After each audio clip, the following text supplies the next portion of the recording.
ప్రపంచవ్యాప్తంగా ఉన్న తెలుగు సోదరీమణులు అందరికీ నా హృదయపూర్వక శ్రీ పరాభవనామ సంవత్సర ఉగాది శుభాకాంక్షలు.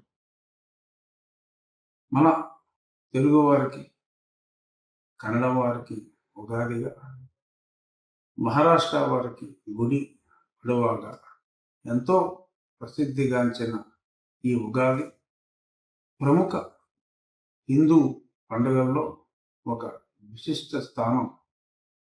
ప్రత్యేకంగా తెలుగువారి మదిలో ఒక యుగానికి ఆది బ్రహ్మ ఈ సృష్టిని సృష్టించిన రోజుగా, ఒక యుగానికి ఆదిగా మనం దీన్ని పేర్కొంటాం. ఈ ఉగాదికి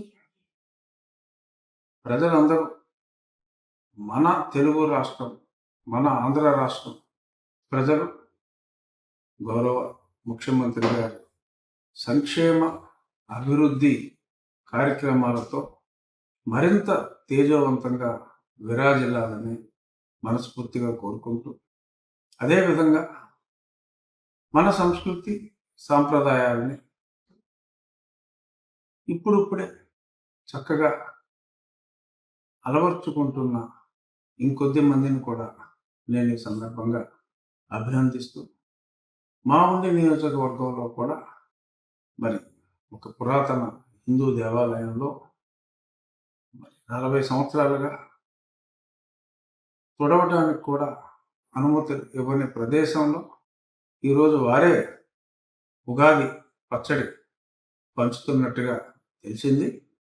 చాలా సంతోషం.